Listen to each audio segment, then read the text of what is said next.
चलो बच्चों, तो आज हम लोग अकाउंट में सेकंड पार्ट का पहला चैप्टर कंटिन्यू करें, जिसका नाम है अकाउंटिंग फॉर शेयर कैपिटल।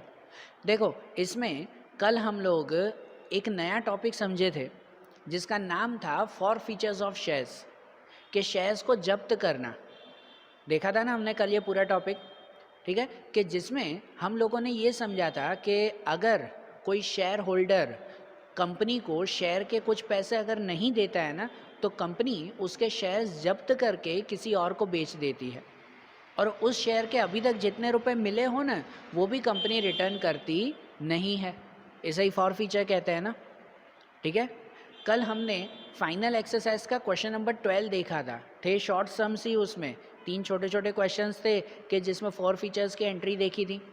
आज हम लोग फाइनल एक्सरसाइज का क्वेश्चन नंबर 13 देखें। आपकी टेक्स्ट बुक साथ में रखो कि फाइनल एक्सरसाइज क्वेश्चन नंबर 13, वो भी शॉर्ट सम्स ही हैं, 3 छोटे छोटे क्वेश्चंस दिए हुए हैं और उसमें भी फॉर फीचर की ही एंट्री करनी है, लेकिन इसमें थोड़े लॉजिक अलग है वही एंट्री जो हमने कल किया था, वैसी ही एंट्रीज़ है, ठीक है। वही जो हमने फॉर फीचर की 3 एंट्रीज करते थे, कल रूल्स लिखवाए थे ना, वो रूल्स भी साथ में रखो कि जो 3 एंट्रीज करते हैं वही एंट्रीज ही करनी है हमें भी, लेकिन इसमें थोड़ा सा लॉजिक अलग होगा। वो लॉजिक आज इसमें ध्यान देना है, ठीक है, ध्यान देना। जैसे इसमें लिखा हुआ है कि write journal entries in a book of company forfeiture and reissue of forfeited shares from the following information, कि जिसमें पहली इन्फॉर्मेशन दी गई है पहले क्वेश्चन के लिए कि company forfeited 1200 equity shares of ₹10 each held by कतारा for non payment of allotment money ₹14 पर share including premium ₹10 and first and final call money of ₹3 per share. Company reissued all the forfeited share after giving the maximum permissible discount and this share were purchased by Kanu. अब यहाँ situation क्या है कि किसी के पास 1200 shares थे, ध्यान देना यहाँ पे रफ में लिखते हैं कि किसी के पास 1200 शेयर्स थे, वो 1200 शेयर 10 रुपए के हिसाब से थे। अब इस 10 रुपए के हिसाब से हम लोग जैसे पैसे मंगवाते हैं ना, कैसे मंगवाते हैं, तो भाई पहले एप्लीकेशन के पैसे होने चाहिए, फिर अलॉटमेंट के, फिर फर्स्ट एंड फाइनल कॉल के, ऐसे होना चाहिए ना। तो इसमें लिखा हुआ है कि कोई कतारा नाम का पर्सन है कि जिसके पास ये 1200 शेयर थे और उसने एप्लीकेशन के और फर्स्ट और फाइनल कॉल के पैसे नहीं दिए। किसके नहीं दिए, लिखा हुआ है ना इसमें, for non payment of allotment money 14, allotment के, सॉरी एप्लीकेशन के नहीं, अलॉटमेंट के, non payment of allotment money ₹14 including ₹10 premium. मतलब अलॉटमेंट के 14 रुपीज़ उसने नहीं दिए, इस 14 में 10 रुपए का प्रीमियम था, मतलब शेयर कितने का हुआ, 4 रुपए का ही ना, 4 + 10 लिख सकते हैं ना, बराबर ना। उसमें से 4 रुपए का शेयर, 4 रुपए का शेयर और 10 रुपए का क्या हुआ, प्रीमियम कहलाया, ठीक है। ये पैसे उसने नहीं दिए and first and final call के 3 रुपए, फर्स्ट एंड फाइनल कॉल के जो 3 रुपए हैं वो भी उसने नहीं दिए, ठीक है। तो उसने दिए कितने, दिए कितने वो मेंशन नहीं है ना, पहले तो लॉजिकली ये ढूंढना पड़ेगा उसने कितने दिए। तो देखो ये तो सिंपल है कि 10 रुपए का शेयर है, 10 रुपए में से उसने फर्स्ट एंड फाइनल कॉल के 3 रुपए नहीं दिए और अलॉटमेंट के 4 रुपए, 10 रुपए तो प्रीमियम का है ना, वो नहीं गिनेंगे, प्रीमियम नहीं, शेयर तो 4 रुपए का ही है ना। तो इसके 4 रुपए और इसके 7 रुपए और इसके 3 रुपए, मतलब टोटल 7 रुपए नहीं दिए उसने। तो 7 रुपए नहीं दिए तो बाकी कितने दिए, 3 रुपए दिए होंगे, सही बात ना। ये तो सिंपल सा लॉजिक कि बाकी एप्लीकेशन के 3 रुपए उसने दिए हैं, समझ आ रही है बात। ऐसे सम करो ना फॉर फीचर के, तो पहले ऐसा रफ में लिख दिया करो, जब भी फॉर फीचर्स के सम्स हो, लॉन्ग सम्स में भी पहले से रफ में लिख दो, तो इस पर से एंट्री करना इजी रहेगा। अब इसमें जो फॉर फीचर की एंट्री करें तो वही 3 एंट्री आती है ना। सबसे पहली एंट्री कौन सी, फॉर फीचर की एंट्री, दूसरी एंट्री री इश्यू की एंट्री और तीसरी एंट्री ट्रांसफ़र की एंट्री। कल रूल्स लिखवाए थे, वो रूल्स साथ में रखो उसमें, कि सबसे पहली एंट्री इसमें फॉर फीचर की, मतलब जब्त करना, तो उसकी एंट्री कैसे करते हैं, देखो एंट्री वही रहती है, अमाउंट बदलती है, ये ध्यान रखो। तो इसमें पहली एंट्री हम लोग करेंगे फॉर फीचर की, जिसमें एंट्री आती है कि share capital account debit share capital account debit. अब यहाँ पर कैपिटल के साथ डेबिट में प्रीमियम भी लिखना होगा। कल मैंने जो रूल्स लिखवाए थे उसमें पहली एंट्री में 2 सिचुएशंस लिखवाई थी ना, दूसरी सिचुएशन जब प्रीमियम न मिला हो तो वो एंट्री करते हैं। तो यहाँ पे वो है कि उस कतारा नाम के पर्सन ने अलॉटमेंट के पैसे नहीं दिए, मतलब अलॉटमेंट के वक्त प्रीमियम मंगवाया था 10 रुपये, वो भी उसने नहीं दिया ना, बराबर ना। ऐसा थोड़ी कि उसने इसके दिए और प्रीमियम के न दिए हो, आधे आधे दिए हो, ऐसा नहीं है। उसने अलॉटमेंट के पैसे ही नहीं दिए, मतलब जो प्रीमियम मंगवाया था उसके पैसे नहीं मिले। तो अगर प्रीमियम के पैसे न मिलते हो ना, तो यहाँ कैपिटल के साथ प्रीमियम भी लिखना पड़ता है। अगर प्रीमियम के पैसे मिल गए हो ना, समझो ये प्रीमियम यहाँ एप्लीकेशन पे मंगवाया होता और उसके पैसे मिल गए होते, ठीक है, तो फिर यहाँ प्रीमियम लिखने की ज़रूर नहीं है। प्रीमियम के पैसे न मिले तो लिखेंगे यहाँ पे। तो मतलब यहाँ पे लिखना पड़ेगा ना हमें शेयर कैपिटल अकाउंट डेबिट, फिर साथ में लिखेंगे security premium account debit, security premium account debit.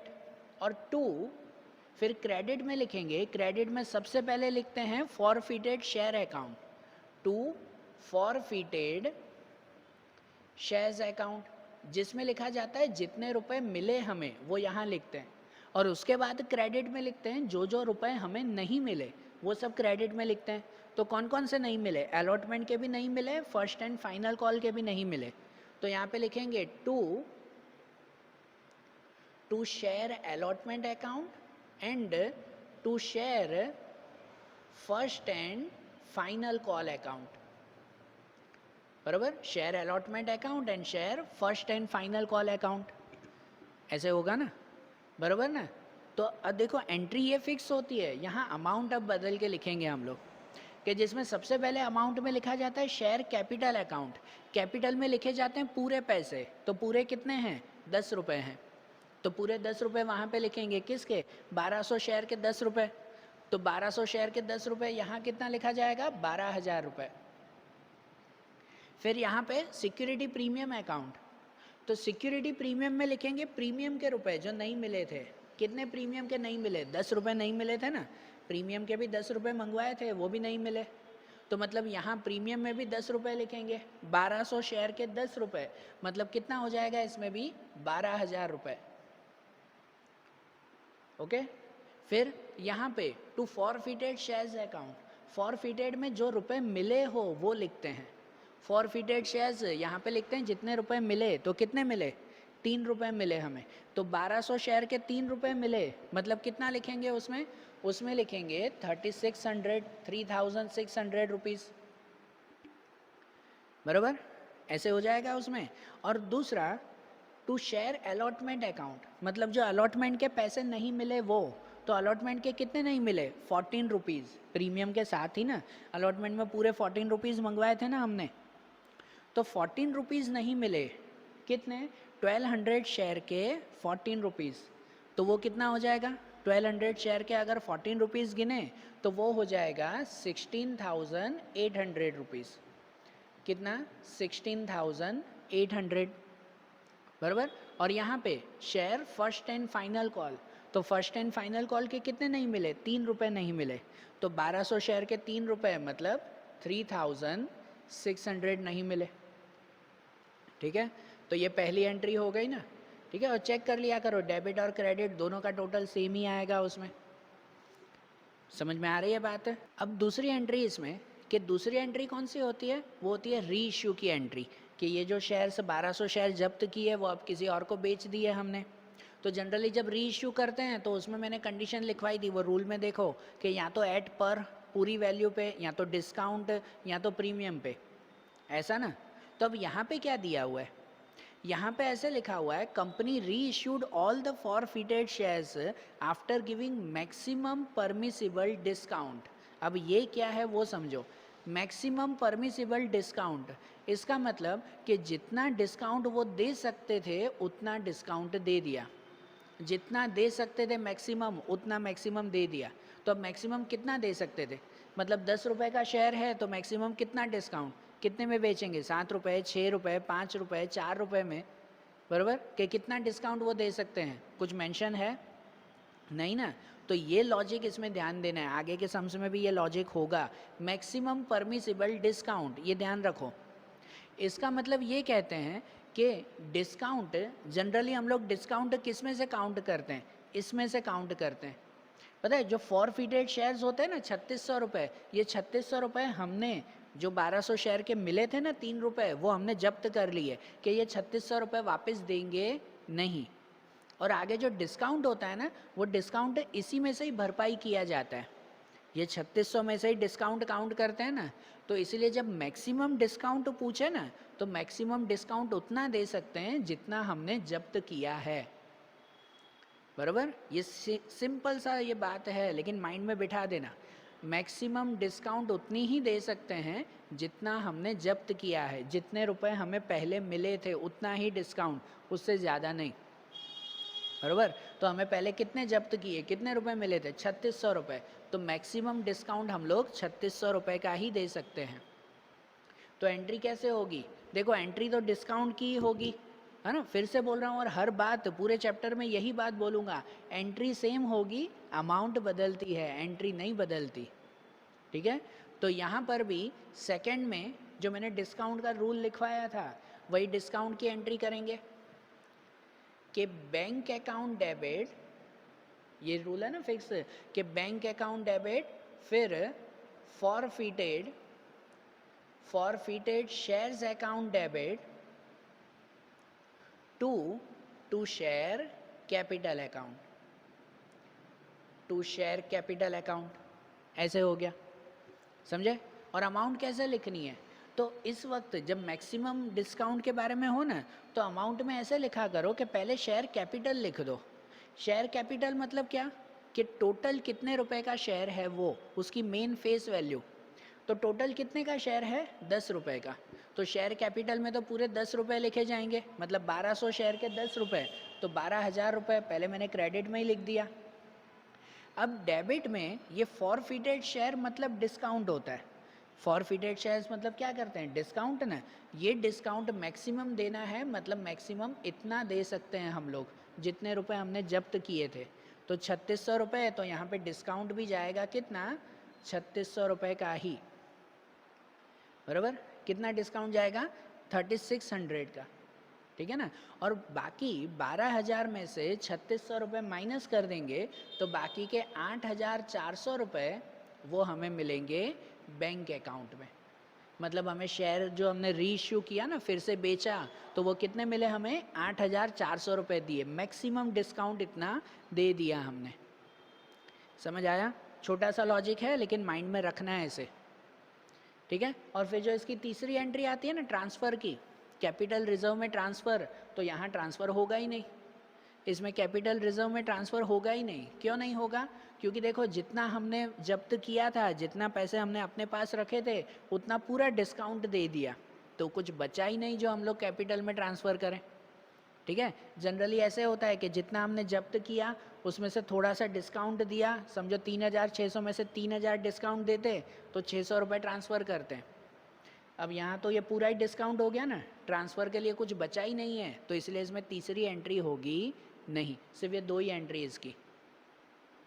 Clear, बराबर ना। तो जो पहले वाला था उसमें ये 2 ही एंट्री आई, तीसरी नहीं। अब सेकंड वाला देखें, क्वेश्चन 13 में सेकंड वाला। अब उसमें क्या दिया हुआ है कि Ramesh hold 600 equity shares of ₹10 each in company.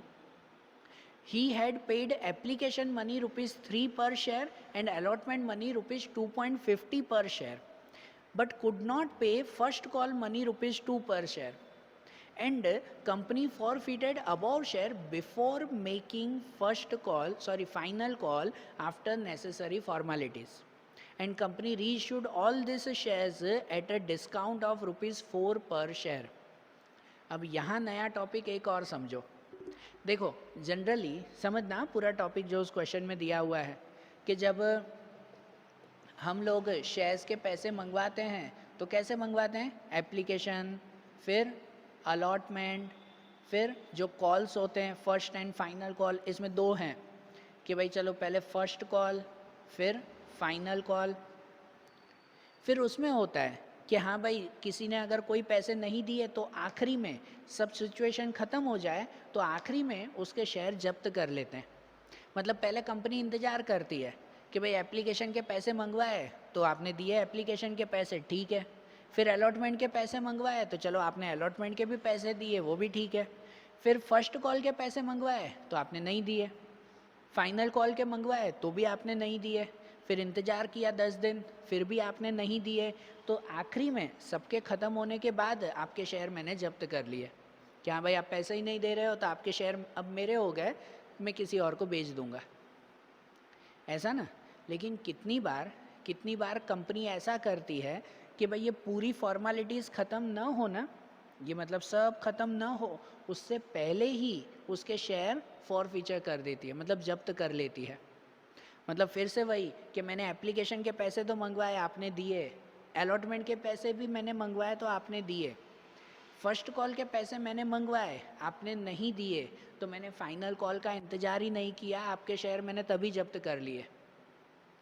कि आपने फर्स्ट कॉल के ही पैसे नहीं दिए तो मैं इंतज़ार करूँ ना जनरली कि हाँ भाई फाइनल कॉल के वक्त देगा, फिर फाइनल कॉल के भी मांगूंगा, फिर आखिरी में फॉर फीचर होता है। लेकिन नहीं, वो इंतज़ार नहीं, फर्स्ट कॉल के आपने पैसे नहीं दिए उसी वक्त आपके शेयर जब्त, फाइनल कॉल आपसे मांगूंगा ही नहीं, बराबर। उससे पहले ही आपके शेयर मैंने किसी और को बेच दिए।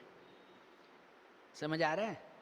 ये सिचुएशन होती है कि जब फॉर फीचर आखिरी में नहीं, जनरली फॉर फीचर लास्ट में ही आता है, लेकिन लास्ट में नहीं कोई बीच में आ जाता हो तो उस वक्त चेंज क्या होता है पता है? उस वक्त चेंज एंट्रीज में नहीं, फिर से बोल रहा हूँ, एंट्री सेम रहती है, अमाउंट बदलती है। तो यहाँ पर शेयर की फेस वैल्यू बदल जाती है। क्या बदल जाती है? Face value. जैसे फेस वैल्यू यहाँ पे रहती है ना, 10 रुपये का शेयर है तो यहाँ उसकी फेस वैल्यू 10 रुपये रहती नहीं है। अब जैसे ये सम में दिया हुआ है कि किसी के पास 600 शेयर हैं, रमेश नाम का पर्सन है, उसके पास 600 शेयर्स हैं कि वो 10 रुपये के हिसाब से उसने एप्लीकेशन के 3 रुपये दिए, एप्लीकेशन के वक्त 3 रुपये मंगवाए, इसने दिए थे। फिर अलॉटमेंट के वक्त 2.5 रुपये मंगवाए हैं तो अलॉटमेंट के वक्त 2.5 रुपये मंगवाए, वो भी उसने दे दिए, बराबर। फिर फर्स्ट कॉल के वक्त 2 रुपये मंगवाए थे, वो उसने नहीं दिए। तो फाइनल कॉल के वक्त अभी 2.5 रुपये बाकी थे ना, पूरे 10 रुपये होने चाहिए, तो फाइनल कॉल के भी अभी 2.5 रुपये बाकी थे, है कि नहीं? पूरे 10 रुपये होने चाहिए थे। तो उसने फर्स्ट कॉल के पैसे नहीं दिए ना, तो उसी के ही शेयर मैंने पहले ही जब्त कर लिए, फाइनल कॉल के पैसे तो उससे मांगे ही नहीं मैंने, बराबर, उसे बुलाया ही नहीं, पहले ही मैंने जब्त कर लिए। तो अगर एडवांस में ही फॉर फीचर हो जाता हो ना, तो अब शेयर की वैल्यू वो 10 रुपये नहीं रहती, अब शेयर की वैल्यू हो जाती है ये 2.5 रुपये कट कर दो, क्योंकि इसके रुपए तो हमने मंगवाया ही नहीं, उससे पहले की काउंट होती है। तो अब शेयर 10 रुपये में नहीं, ये कितने हो जाते हैं? 3, 2 और 2 7, 7.5 रुपये, कितने हो जाते हैं? 7.50 रुपीज़, क्योंकि ये 2.5 रुपये तो मैंने मंगवाए नहीं है, बराबर, उससे पहले ही जब्त हो गए। तो अगर उससे पहले ही मैंने जब्त कर लिए, फॉर फीचर कर लिए, तो ये 2.5 रुपये नहीं गिनेंगे। अब काउंटिंग किस पे होगी? 7.5 रुपये पे होगी। तो एंट्रीज वही, सम भी पूरा वही, लेकिन अब इसमें 7.50 रुपीज़ से काउंट करेंगे, बराबर ना। अब सेम सम करना है कि देखो कि अब पहली एंट्री जिसमें देखें, ध्यान देना, सिर्फ ये छोटा सा लॉजिक है, हर एक में ये छोटे छोटे पॉइंट, लेकिन बहुत इंपॉर्टेंट, क्योंकि ये एक पॉइंट भी अगर आपने गलती कर दी, 7.5 की जगह 10 रुपये गिन लिए इस पर, तो भले पूरी तीनों एंट्री सही होगी लेकिन फिर भी रॉन्ग देंगे एग्ज़ाम में, क्योंकि एंट्रीज तो सेम ही होगी ना, आपकी अमाउंट वहाँ पे चेक होती है, अमाउंट आपने गलत लिख दी मतलब गलत, ठीक है। तो देखो इसमें पहली एंट्री जो होगी वो किसकी होगी? फॉर फीचर की, शेयर जब्त की है, तो उसकी एंट्री होगी share capital account debit, share capital account debit.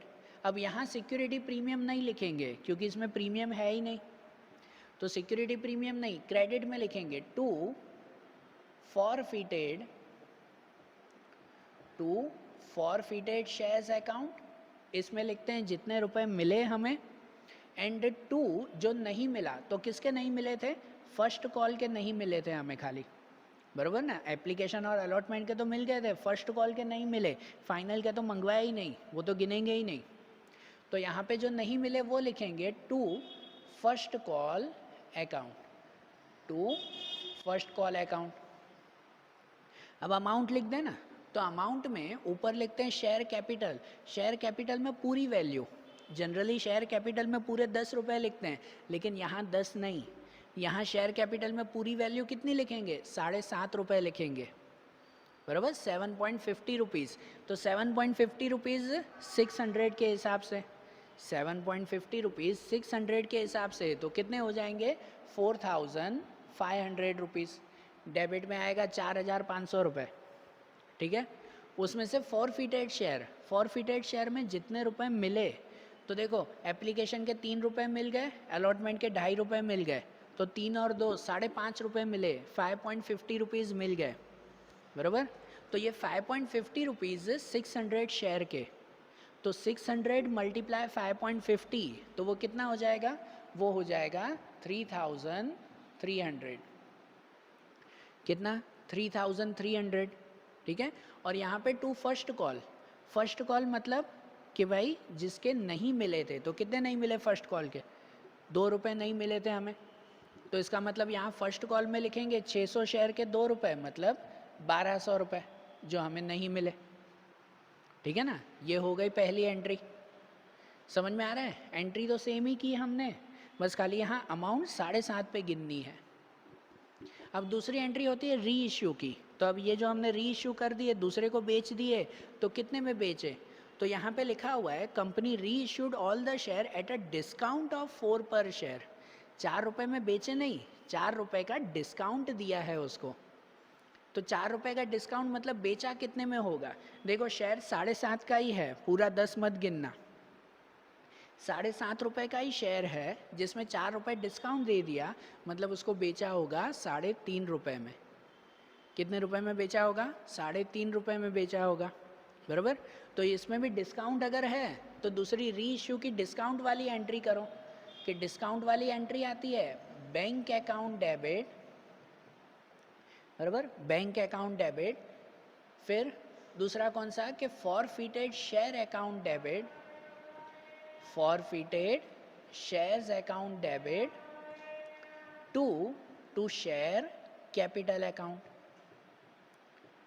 To share capital account, बराबर। तो इसमें अगर लिखो ना, तो देखो बैंक अकाउंट डेबिट, बैंक में कितना लिखोगे पता है, जितने रुपए मिले हमें, तो कितने मिले, 3.5 रुपये मिले, है कि नहीं। काउंटिंग करो ना, कि 7.5 में से 4 रुपये का डिस्काउंट दिया, तो बाकी के 3.5 रुपये हमें मिले। तो 3.5 रुपये 3.50 600 शेयर्स के, तो वो कितने हो जाते हैं, वो हो जाते हैं 2100 रुपीज़, 2100, बराबर। फिर यहाँ पे फॉरफिटेड शेयर्स, फॉरफिटेड शेयर्स में लिखते हैं डिस्काउंट, कि कितने का डिस्काउंट दिया, तो 4 रुपये का डिस्काउंट दिया, 600 शेयर के 4 रुपये, मतलब हो जाते हैं 2400, 2400, बराबर। और यहाँ शेयर कैपिटल, शेयर कैपिटल में पूरे पैसे, पूरे मतलब पूरे 7.5 रुपये, तो पूरे पैसे कितने लिखेंगे, 4500 रुपीज़, ठीक है। ये सेकेंड एंट्री भी हो गई री इश्यू की। और थर्ड एंट्री करते हैं जो कैपिटल में ट्रांसफ़र करते हैं वो, तो कैपिटल ट्रांसफ़र की एंट्री क्या होती है, कि forfeited shares account debit, forfeited shares account debit to capital reserve account, to capital reserve. और कितना ट्रांसफ़र करते हैं, तो हमने जितना जब्त किया, जितना फॉरफिटेड किया, उसमें से जितना डिस्काउंट दिया, बाकी का ट्रांसफ़र करते हैं।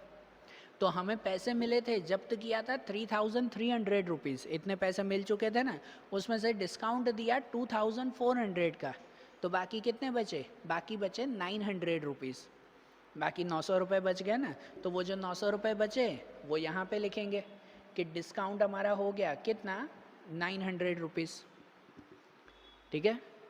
आई बात समझ में। तो इसकी भी ये तीनों एंट्री हो गई ना। इसमें जो लॉजिक था कि अगर पहले ही वो क्या कहते हैं फॉर फीचर कर रहे हैं, तो फेस वैल्यू चेंज हो जाएगी, ये लॉजिक ध्यान रखना है इसमें, ठीक है। अब देखो, अब इसी में थर्ड वाला देखें हम लोग। अब देखो कि ये थर्ड वाले में क्या दिया हुआ है, उसमें लिखा हुआ है कि company forfeited 400 equity shares of ₹100 each issued at a premium of 20% on face value. ठीक है, ₹80 per share including premium are called up on these shares for non-payment of allotment money ₹50 including premium. These shares were forfeited before making share first and final call, and these shares were reissued before first and final call at 36,000 as fully paid up. बराबर। अब यहाँ पे भी logic समझो, इसमें ऐसे दिया हुआ है कि कोई कंपनी के पास 400 इक्विटी शेयर्स थे, ठीक है, मैं यहाँ एंट्री कर रहा हूँ, यहाँ रफ वर्क कर रहा हूँ, ध्यान देना ये रफ वर्क, कि कोई कंपनी ने 400 इक्विटी शेयर जब्त किए, कितने रुपए के हिसाब से, तो 100 रुपए के हिसाब से, और उसमें साथ में लिखा हुआ है कि issued at a premium of 20% on face value. Face value मतलब यही कहलाता है कि 100 रुपए में से 20 रुपये प्रीमियम, 20% मतलब 20 रुपये हो गया ना उसका, 20 रुपये प्रीमियम मतलब शेयर बेचा कितने में, 120 में बेचा है। और वो जैसे मंगवाते हैं ना, कैसे मंगवाते हैं, तो भाई पहले एप्लीकेशन के वक्त, फिर अलॉटमेंट के वक्त, और फिर फर्स्ट एंड फाइनल कॉल के वक्त, ऐसे मंगवाए जाते हैं ना पैसे, बराबर ना, application, allotment and first and final call के वक्त। तो उसमें अब ऐसा मेंशन किया हुआ है कि कंपनी ने 120 में से अभी खाली 80 रुपये ही मंगवाए थे और शेयर जब्त कर लिया उन्होंने। हमने आगे जो सिचुएशन देखी थी ना कि कितनी बार सब खत्म होने के बाद नहीं, सभी चीज़ें खत्म होने के बाद नहीं, पहले ही शेयर जब्त कर लिए, तो उसकी फेस वैल्यू बदल जाती है फिर, ठीक है, जैसे इस सब में देखा था वैसे ही यहाँ पे है कि कंपनी ने 120 में से इंक्लूडिंग प्रीमियम, 120 में से अभी खाली 80 रुपये मंगवाए हैं, वो भी इंक्लूडिंग प्रीमियम, ठीक है, प्रीमियम के साथ अभी खाली 80 रुपये ही मंगवाए हैं, जिसमें से भी जो आपके सेंटेंस लिखे हुए हैं वही सेंटेंस रीड करो, उसमें लिखा हुआ है ₹80 पर share including premium are called up on this shares, upon this shares, कि अभी तक इस शेयर पे खाली 80 रुपये मंगवाए, उसमें for non payment of allotment money ₹50 including premium, और उसमें भी अलॉटमेंट के 50 रुपये उसने नहीं दिए थे, जिसके भी पास ये 400 शेयर होंगे कि उसने अलॉटमेंट के 50 रुपये इंक्लूडिंग प्रीमियम, तो इस 50 रुपये में से 20 रुपये का तो प्रीमियम था, 20 रुपये का प्रीमियम, तो शेयर हुआ 30 रुपये का प्लस 20 ना, 20 रुपये का प्रीमियम, बराबर।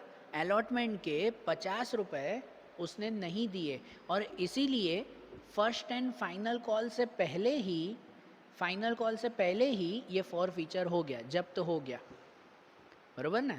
जनरली तो सभी सिचुएशन ख़त्म हो आखिरी में जब्त होता है, नहीं, यहाँ पे पहले ही जब्त कर लिया। तो यहाँ पे एप्लीकेशन के कितने रुपए मिले, फर्स्ट एंड फाइनल कॉल के कितने नहीं मंगवाए, वो कुछ मेंशन नहीं है, ठीक है, वो लॉजिकली हमें ढूंढना होगा। तो बात ऐसी कि टोटल 120 रुपये का है इंक्लूडिंग प्रीमियम, इसमें सब में लिखा हुआ है इंक्लूडिंग प्रीमियम, इसलिए 100 नहीं 120 के हिसाब से गिनेंगे। 120 में से 80 रुपये खाली मंगवाए हैं, मतलब 40 रुपये मंगवाए ही नहीं हैं, समझ आ रहा है, जो इनमें लिखा हुआ है ना कि 120 में से अभी तक खाली 80 रुपये ही मंगवाए हैं, मतलब जो फॉर फीचर कर दिया ना उससे पहले खाली 80 रुपये, तो फाइनल कॉल के होंगे 40 रुपये जो मंगवाए नहीं हैं, और अभी तक अगर खाली 80 रुपये मंगवाए हैं तो 80 में से 50 रुपये का अलॉटमेंट था, तो एप्लीकेशन के कितने रुपए मंगवाए होंगे, 30 रुपये मंगवाए होंगे। समझ में आया लॉजिक, कि अभी तक कंपनी ने 80 रुपीज़ खाली मंगवाए हैं, उसमें से 50 रुपीज़ का अलॉटमेंट था, तो बाकी एप्लीकेशन कितने का हुआ, 30 रुपये का। सिंपल सा लॉजिक ना, और पूरा काउंट कर लो कि ये 30, ये 50 और ये 40, तो टोटल 120 रुपये हो गए ना उसके, बराबर ना, जिसमें से 20 रुपये यहाँ प्रीमियम था। समझ में आई बात है, मतलब यहाँ पर ये फाइनल कॉल के, फर्स्ट एंड फाइनल कॉल के नहीं गिनेंगे, उससे पहले फॉर फीचर हो गया तो फेस वैल्यू बदल जाएगी, और फेस वैल्यू कितने लिखेंगे, 80 रुपीज़ नहीं, जैसे इसमें कैसे 10 की जगह 7.5 लिखे थे, क्योंकि 2.5 रुपये तो मंगवाए ही नहीं, तो यहाँ पे 40 रुपये तो मंगवाए नहीं हैं, तो बाकी के कितने लिखेंगे, 80 रुपये लिखेंगे, नहीं, वो आपको कंफ्यूज करने के लिए दिया हुआ है 80 रुपीज़, यहाँ फेस वैल्यू लिखी जाएगी 60 रुपीज़, पूरा सम काउंट होगा किस पे, 60 रुपये पे, 60 रुपीज़ पे। क्यों पता है? क्योंकि 20 रुपये का तो प्रीमियम है, उसको तो अलग से यहाँ लिखते हैं ना सिक्योरिटी प्रीमियम, तो उसको तो अलग से 20 रुपये लिखे जाते हैं। शेयर ओरिजिनल कितने का है? 100 रुपये का शेयर है, उसमें से कितने नहीं मंगवाए? 40 रुपये तो मंगवाए ही नहीं, तो बाकी कितने बचे? 60 रुपये। तो मतलब फेस वैल्यू हुई 60 रुपये की। फेस वैल्यू यहाँ पे गिनते हैं, प्रीमियम पे फेस वैल्यू नहीं गिनते। मतलब सम यही होगा इसकी तरह ही, लेकिन उसमें फेस वैल्यू कितनी गिनेंगे? 60 रुपीज़ गिनेंगे बेटा, ध्यान देना, 80 रुपीज़ नहीं, क्योंकि 20 रुपये का प्रीमियम था, तो बाकी 40 जो नहीं मंगवाए, बाकी बचे 60 रुपये। ये पूरा सम होगा किस पे? तो 60 के हिसाब से पूरा सम होगा। तो देखो एंट्री करें तो पता चलेगा। सबसे पहली एंट्री करते हैं जो फॉर फीचर की एंट्री होती है, इसकी तरह ही, कि पहली एंट्री होगी share capital account debit, share capital account debit. यहाँ पे लिखना पड़ेगा सिक्योरिटी प्रीमियम भी, क्योंकि देखो प्रीमियम के भी रुपए नहीं मिले थे ना अलॉटमेंट में, बराबर। प्रीमियम के रुपए न मिलते हो तो लिखते हैं इसकी तरह सिक्योरिटी प्रीमियम, जैसे पहले में लिखा था। तो यहाँ पर भी लिखेंगे कि सिक्योरिटी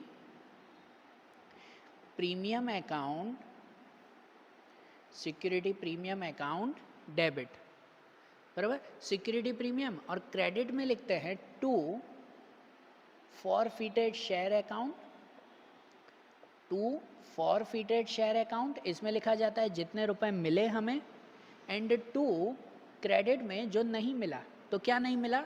अलॉटमेंट के पैसे नहीं मिले, इसके तो मंगवाए नहीं थे, वो तो गिनेंगे ही नहीं। अलॉटमेंट के नहीं मिले तो वो यहाँ पे लिखेंगे टू शेयर अलॉटमेंट अकाउंट, बराबर। तो अब इसमें एंट्रीज अगर करें ना, अमाउंट लिखें इसमें, तो अमाउंट में share capital account debit, capital में कितना लिखेंगे? पूरे रुपए। अब पूरे कितने? 100 रुपये नहीं, 60 रुपये। 60 के हिसाब से ना, क्योंकि 40 तो मंगवाए ही नहीं थे हमने, बराबर। तो 60 रुपये वहाँ पे लिखेंगे। तो 400 शेयर के 60 रुपये, तो 400 मल्टीप्लाई 60, मतलब कितना हो जाएगा? 24,000 रुपीज़।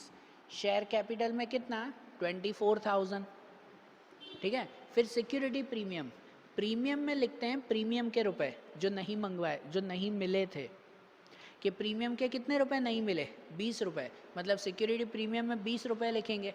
400 शेयर के 20 रुपये, तो 400 शेयर के 20 रुपये लिखो, कितना हो जाएगा?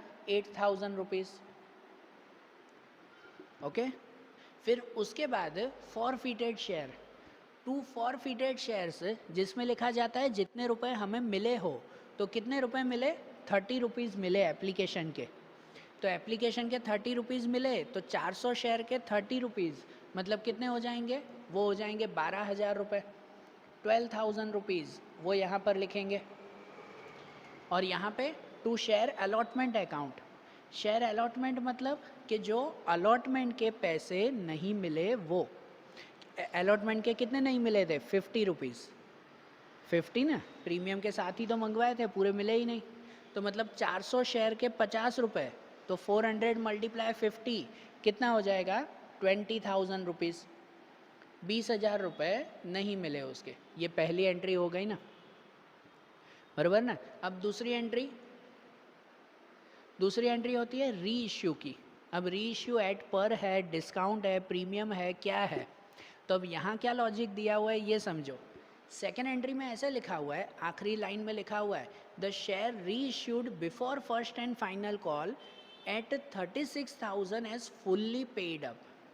अब ये फुल्ली पेड अप मतलब क्या? फुल्ली पेड अप मतलब पूरे 36,000 रुपये मिल गए, ठीक है ना, पूरे 36,000 रुपये मिल गए, न कम न ज़्यादा। अब इसमें कितना डिस्काउंट, कितना प्रीमियम, कुछ बोला हुआ नहीं है, पूरे 36,000 मिल गए। ये लॉजिक ये कहलाता है, समझना, पूरी सिचुएशन समझना, कि देखो कंपनी ने पहले एप्लीकेशन के पैसे मंगवाए थे, फिर अलॉटमेंट के पैसे मंगवाए, फर्स्ट एंड फाइनल कॉल के मंगवाए ही नहीं, उससे पहले ही जब्त कर लिया, ठीक है ना। भाई आपने अगर मेरे अलॉटमेंट के पैसे नहीं दिए हैं तो मैं आपसे फर्स्ट कॉल के भी पैसे मांगूंगा ही नहीं, पहले ही मैंने जब्त कर लिए और किसी और को बेच दिए।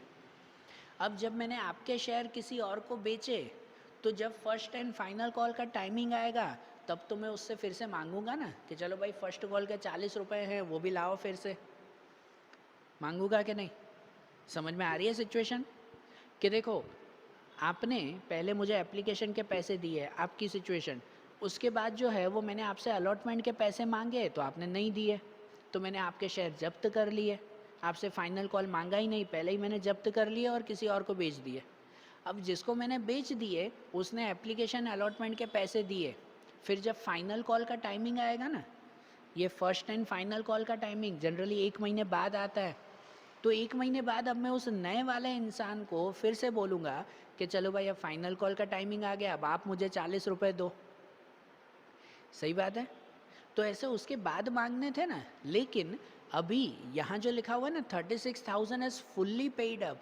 फुल्ली पेड अप मतलब जो नया इंसान था उसने पूरे फाइनल कॉल के साथ ही सभी पैसे उसने दे दिए, पूरे ही शेयर के पैसे उसने दे दिए। फिर समझ में आ रहा है? मतलब अब फ्यूचर में जब फाइनल कॉल का टाइमिंग आएगा ना, तो इस नए इंसान से मैं फाइनल कॉल के पैसे मांगूंगा नहीं, क्योंकि एज फुल्ली पेड अप उसने पूरे दे दिए हैं।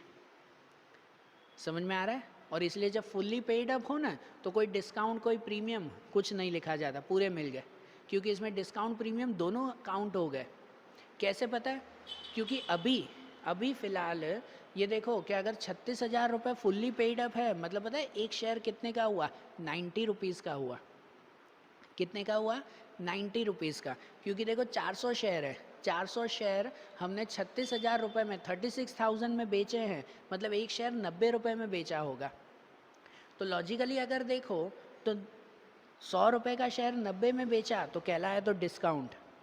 लेकिन पता है हम भी अभी तक तो हम लोग उसकी वैल्यू 100 रुपये थोड़ी 60 रुपये ही काउंट कर रहे थे, तो 60 का शेयर 90 में बेचा तो ये कहलाया प्रीमियम। ठीक है? अगर इसे डिटेल में जानने जाओ तो इसमें डिस्काउंट भी काउंट हो गया, प्रीमियम भी काउंट हो गया। अगर दोनों सिचुएशन आ रही है तो फिर फ़िलहाल कुछ भी नहीं लिखते। सिंपल सा याद रखो, सिंपल सा सिर्फ इतना याद रखो कि जब फुल्ली पेड अप हो ना, तो सिंपल एंट्री करते हैं कि bank account debit to share capital account. बराबर? फुल्ली पेड अप अगर दिया हुआ हो तो ये सिंपल एंट्री करेंगे, bank account debit to share capital account, के जिसमें पूरे 36,000 लिख देंगे। कितने शेयर कितने रुपए में, वो कुछ काउंट करने की ज़रूरत नहीं है, लिखा हुआ है फुल्ली पेड अप मतलब पूरे 36,000, कोई डिस्काउंट कोई प्रीमियम कुछ भी नहीं। समझ आई ये बात है? तो ये भी लॉजिक ध्यान रखना बेटा। देखो मैं इतना डिटेल में इसलिए समझा रहा हूँ क्योंकि हर सम में ये छोटी छोटी बात थी, इतनी छोटी छोटी बात है, लेकिन पता है ये छोटे छोटे टॉपिक्स वो लॉन्ग सम में पूरा का पूरा गलत करवा देते हैं। फिर 8 मार्क का सम होता है जिसमें 8 में से 8 मिलने चाहिए, आपके 8 में से फिर 1-2 मार्क रह जाते हैं। तो ये नहीं होना चाहिए, ये छोटी छोटी पॉइंट्स ध्यान रखो, नोट करते जाओ। ठीक है? तो देखो फुल्ली पेड अप हो तो कोई डिस्काउंट प्रीमियम नहीं लिखेंगे, पूरे 36,000 रुपये। और फिर तीसरी एंट्री करते हैं ट्रांसफ़र की। तो ट्रांसफ़र की एंट्री करते हैं हम लोग कि forfeited share account debit, forfeited share account debit to capital reserve account, to capital reserve account. बराबर? और इसमें कितना ट्रांसफ़र करेंगे? तो देखो हमने पहले जब्त कितने किए, फॉरफिटेड शेयर में 12,000 रुपये हमने जब्त किए थे, उसमें से कुछ यूज़ तो हुआ ही नहीं। यहाँ डिस्काउंट के वक्त यूज़ हुआ? कुछ भी नहीं हुआ। मतलब ये पूरे 12,000 हम लोग कैपिटल रिजर्व में ट्रांसफ़र कर देंगे। तो यहाँ कैपिटल रिजर्व में ट्रांसफ़र हो जाएगा पूरे 12,000 रुपीज़। कितने? Complete 12,000 rupees. ठीक है? बात आई समझ में? ये भी थर्ड एंट्री हो गई। ठीक है? ये तीनों सम जो कंप्लीट हुए ना आज, तीनों में जो छोटे छोटे लॉजिक थे, फिर से बोल रहा हूँ, इसे मजाक में मत लेना, हल्के में मत लेना कि हाँ भाई ये तो चलता है, हाँ कि सर एक ही बात बार बार बोले जा रहे हैं, लेकिन वो इसीलिए कि माइंड में इसे अच्छी तरह से बिठा लो, ज़रूरी है ये चीज़ें। बराबर?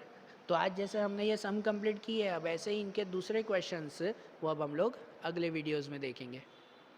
Okay, thank you.